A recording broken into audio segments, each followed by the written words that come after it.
Yon, hello po mga ka-business, mga Mars. Welcome to Mrs. KB Official. Yes. Yon po. Kamusta po kayo dyan mga ka-business, mga Mars? Today po ay may nag-request ng ulam natin ngayon ay gulay naman daw, sabi ng aking mga anak. Yes. Unang-una, nag-request si Ate Budang. At pangalawa, si Papa Dins. Ayun, mga ka-business, naisipan ko pinakbet. Yun. Itong pinakbet po na ito mga ka-business ay yung pinakbet Tagalog, sabi. Pero ewan ko kung anong version ito. Basta Pinakbet. pinakbet, yan. Ngayon, ang aking pong ingredients ay ibabahagi ko rin po sa inyo mga Mars. Yes. Itong talong na ito, syempre, tapos itong ampalaya, okra, at meron tayong sitaw. Mga ka-business, mga Mars, ang akin pong ilalagay ay syempre ang kamote. Hindi po kalabasa. Oo nga pala, no, kasi yung iba kalabasa. Yes. Tapos, meron tayo, syempre, gigisa natin yan sa bawang, kamatis, sibuyas. Si Ate Vera naghiwa ng luya. So, sa akin, hindi ako maglalagay ng luya. Yung ginagawa ni Ate Vera, yun yung lutong, Ilocano? yun, Ilocano. Yan. Tapos, syempre, lalagyan din natin, mag-aano ka tayo ng kapartner nito. Kailangan may kapartner. Oy. Diba? Ang daing na bangus. Yun. Ito ay, mga Mars, ay nakabondes na po. Anong ilalagay niyan, te? At syempre, alam ko na yung hinahanap mo. Nagpakulo na po ako ng pork. O, diba? Itong pork po na ito ay 1/2 kilo. Pinakuluan ko na po siya kanina ni Ate Vera at ngayon ay color brown. Ano natin ito na, ay, syempre Meron malalagyan pa. natin ng bagong isda yung Yes. ating pinakbet. Pinakbet. Yan. Mababad ko po siya mga Mars sa suka. At syempre, thank you sa sukang ito. Ito ay galing kay Waki Waki. Yun. Sa mga gustong mag-order, contact niyo si Buswaki. Anong suka daw to? Parang sa saging. Ah, yun. Yun, sukang saging po mga Mars. Masarap po. Di ba natin, Bers? Muna natin to. Ito, bawang.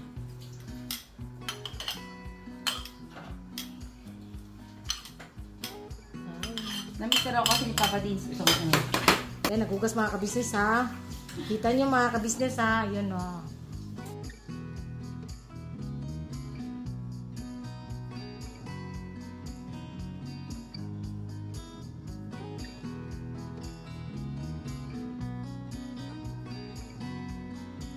Dati-dati yan si Junjun walang alam sa ano. Sa mga ibang mga Ang pagkain, anong Opo. luto. Ano lang yung dati niyang gustong kainin yun lang talaga. Oo. Ngayon, syempre sabi ko sa kanya, kailangan mong matikman. Masarap naman pala eh. Oo, kasi sabihin mo, ay, hindi ako kumakain ng ting. Sabi ko, hindi, kumain ka niyan. Pag natikman mo yan, ano, hindi ka magsisisi. Kaya po mga Mars, Ayan. babad na siya. So, ngayon, magigisa na tayo mga Mars. Dito tayo. Yan, o, ano na siya, color brown. Ano ng baboy. Napakasarap kasi yung ganyan na may brown o na ganyan. Yung dumidikit sa Oo, kasi may, kawali. parang may ano siya, lasang ano. Basta, iba yung lasa niyan. parang Hindi lasang siya lasang baboy. sunog ha. Dahil natin ang kamatis. Ah, bakit kamatis eh? Para kumatas pa siya yung kamatis.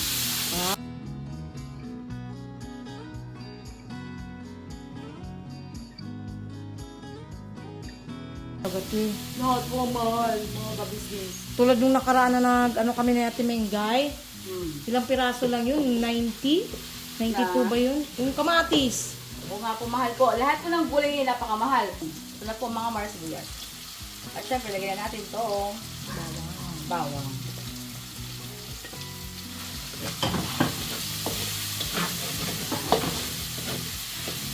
Akala siguro Ate Vera mag-ano ng Lilia. Kasi nakwento ko dati sa kanya, iba naman yon pang Ilocano na Ilocano version. taga-Tugay Garaw. Naglalagay sila ng luya. Ano yun, sama-sama na lahat ng ingredients. Tapos, lalagyan din yung isda. Baboy, lahat-lahat na. Tapos, may luya. At saka nila pang kuluan. Oh. Tapos, lalagyan nila ng konting suka. Yun, sa natutunan ko naman doon sa lola ko na sa Tuguegarao. Ilagay natin, syempre, mga Mars, itong Ganda ng kulay. sitaw. Dito na may pala ako nakatikim ng ano, te. Ng Yung binagoongang baboy. baboy. Okay. Dito lang din ako nakatikim. Kasi hindi ako kumakain ng bagoong, te. Ha? Oo. Kahit ang bagong. Oo. Ang galing mo talaga dyan, John. Pero nung natikman ko yung binagoongang baboy mo dati, ang sarap pala. Ang sarap pala. Correct. Napakasarap nung, binagawang baboy. Ganun lang. Yan, mga Mars, ang ganda ng kulay. Tapos, syempre, lagyan na natin yung ampalaya. Pampalaya. Itong, magbigay na po tayo ng bagoong isda ng Pangasinan. Okay, tansyahin nyo na lang po mga ka-business sa alat.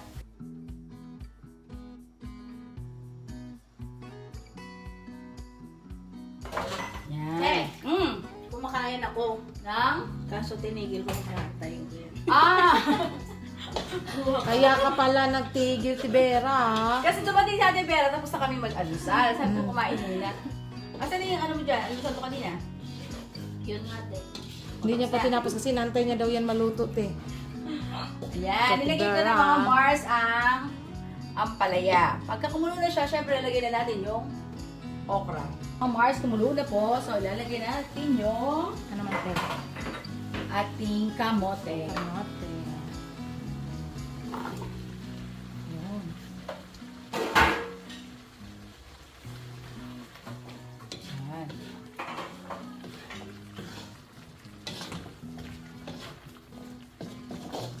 Tapos, pagka maya-maya lalagay na natin yung ating okra at talong.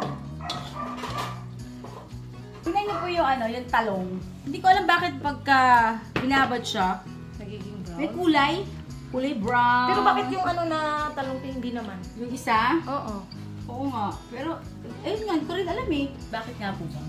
Yung mga nagtatanong po nito, baka meron dyang subscriber or viewer, please May alam. comment down below. Ayun po, lagi ko na yung talong.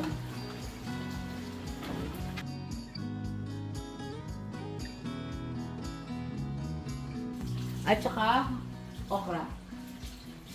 Ito lang, nasa na rin po yung okra natin. Lumayo na ako mga ka-business. Nagpakalayo tayo na. Teknik lang dyan ha.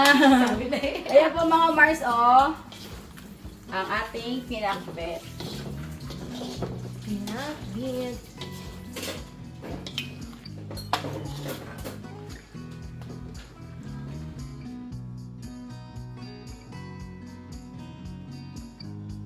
So kayo, ay ito pa pala.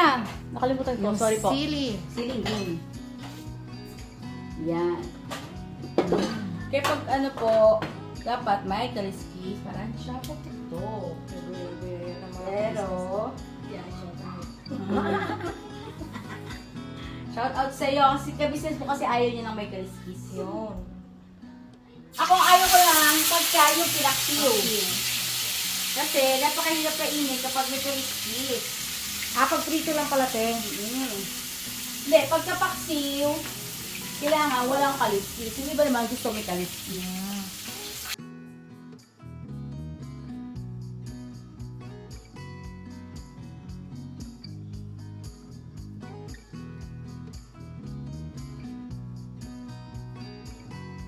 Mataba kasi yung binilhan ko. Oo. Tapos may bumibili rin kasama ko dalawa. Bali tatlo kami nabili. Puro kami matataba. Sabi ko doon kay kuya.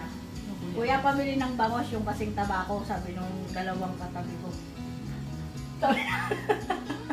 Tapos yung tendero nakatingin sa akin. Sabi ko, basta kasi magpares ka matataba lahat. Ay, Sabi ko, ay sorry. Ano ng konting tubig. Kasi wala siyang konting sauce. Kasi natutuyuan, te. Okay lang. Malapit na siya mga ka-business. Para Mga merong Mars. sasabaw sa kanin. Hmm. Wala po siya kasi mga ka-business ha. Yan Hindi ang siya talagang nilagyan ng pampaalat, asin. Kasi baka maalat. Okay na ang ating pinakbet. Luto na yan, te. Opo. Agoy. Tibera. O, diba? Luto na yun, te. Opo, tibe. Luto Oh. na yan. Naka-ready na yung kanin. May mga kabisnes, meron akong gustong iluto yung palaman. Yung palaman na coco jam. Dati po kasi nagluluto kami noon, ilalola ko. Pagka gusto niya kumain ng ganun. Coco jam, nilalagay namin sa garapon. Oh. Ay, yung butong. Ay, ano ba yung tibira? Buko? Hindi. New. Ano? Sarap. Kasi nga kaya draw ng coco jam, meron siyang, Yung asukal ba? hindi, Hindi yung gata. Nilutuin natin siya sa gata, yung palot siya. Tapos patutuyuin natin yun hanggang sa kumunat yung Yung parang maging jam na siya talaga. Yun ay coco jam mga ka-business. Pwede rin yung pang business. Kasi dati nagbebenta kami kasi laki nung Ay, yung sa lagayan ng taong? Yun, ganun. Yan. Magkano, te? Dati 100. Ngayon, 150 na. Ngayon hindi ko alam. Hindi lang. Search mo lang yung yung sinabi ko kanina. Tunod siya. Palot siya. What is the meaning of Te, palot? lalabas yan, bay at saka stone. Ano sa sugar? Yes. Also known as a traditional Filipino sweetener made from crystallized sugar cane sugar. It's a type, brown sugar pa rin siya. Often Yun nga molded eh. into this shape and is known for its rich caramel-like flavor. It can be used as a direct substitute for other sugars in various recipes, including Recipes. desserts, Dessert. Recipe. desserts, Dessert. Dessert. Bisaya, pasensya na, oy. Beverages, beverages, and savory dishes. Yun ko. Oh, diba? Mga Nice, business. diba? Oh, and some names to solidify. Ito na. Sarap. Wala akong ulit. Ito yun, yung itsura niya. Ganyan. Saan ka nga? Pakita mo dito. Yan. Pakita Ito. mo. Yan siya mga ka-business. Yan.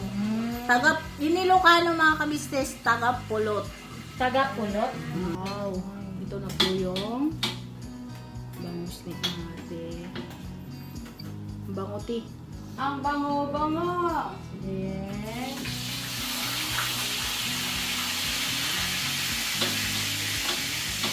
Sila Pops Pon ay sila Boss Dave, pag gulay, kahit walang karne, basta merong isda. Bali, mga Mars nga pala, ang nagastos ko pala dito para ma-record din po sa inyo ay doon sa list ko na malengkit ko ay sa gulay, kasama na yung almusal na skinless at itlog, at saka itong mga gulay, lahat ng ingredients ay 1,180 pesos. At ngayon, nagpabili ako ng bangos. Ay pala, sorry. Ang gastos ko kanina is 1,180.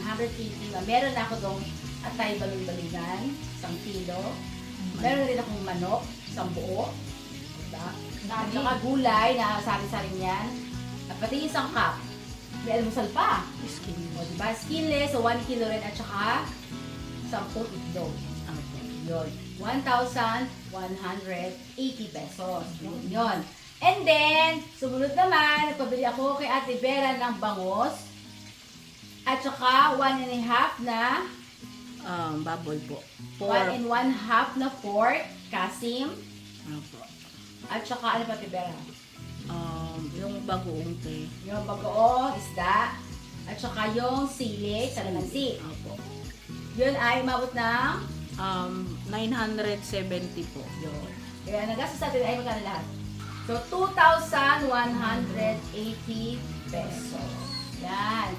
Ang ating budget today. Hanggang ano na po yun?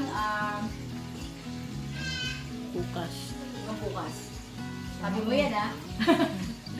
Kasi te, tatako ko mamaya kaya te si Ding yung ulam. Charot! Today, yun po ay magluluto ako ng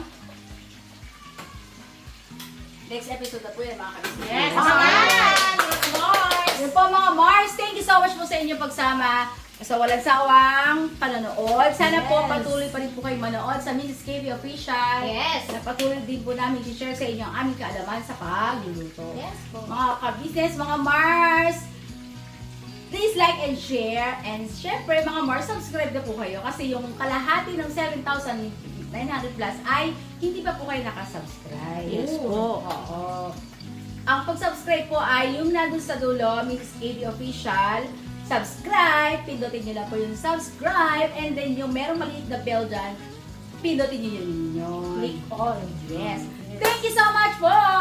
Never say goodbye. Tomorrow is another day. Bira banat! Todo! Thank you po! God bless us all. Yes po.